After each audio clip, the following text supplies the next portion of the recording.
Hello sa mga madiskarting nanay, gagawa na naman po tayo ng ubi pastillas na pang negosyo. Kaya kung ikaw ay naghahanap ng no-cook recipe ng pastillas ay eto na yun. Madali lang po itong sundan at gawin dahil dalawa lang po ang magiging recipe ng ating ubi pastillas. Ito lang naman ay milk powder na kahit anong brand ay pwede. Ang pangalawang sangkap naman nito ay condensed milk na ang flavor nito ay ube. Hinalo ko lang yung dalawang ingredients hanggang sa mag-will combine na po ang milk powder at saka condensed milk. Pagkatapos po nating mahalo ay gumamit po tayo ng gloves para mahimay po natin ng maigi yung ating ubi pastillas. Hindi po siya madaling gawin dahil imamasa po natin ito na para po tayong gumagawa ng dough. Isang pack nga pala itong milk powder na gamit ko na ang sukat nito ay 840 grams. And then, yung ubi condensed milk na gamit ko ay 390 grams. Tamang pwersa lang po talaga ang ibibigay natin para makuha po natin yung tamang consistency ng ating ubi pastillas. Malalaman lang po natin yan pag lalabas na po yung aroma ng ating pastillas. Kumbaga, lalabas na po yung langis niya. So, ganito lang po ang magiging hitsura niya pag makuha po natin yung tamang paghahalo ng ating ubi pastillas. So, ayan, hiniwa-hiwa ko lang siya na para po akong naghahati ng tinapay.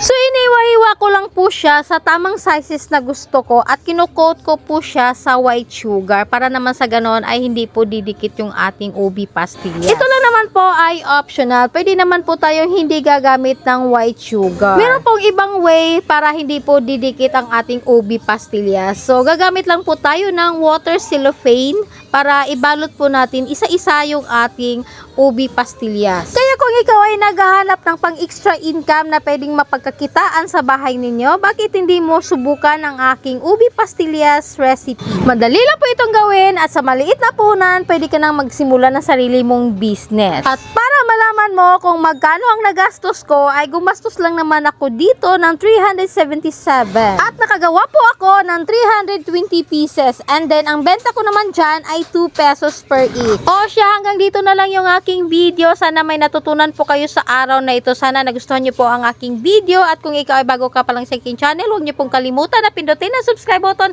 hit the notification bell para lagi po kayong updated sa mga videos na aking i-upload. At kung ikaw ay may mga katanungan, huwag nyo pong kalimutan na mag-comment po kayo sa baba para naman sa ganon ay masagot ko po sa susunod na araw. So that's it for today's video. Thank you for watching. Bye-bye!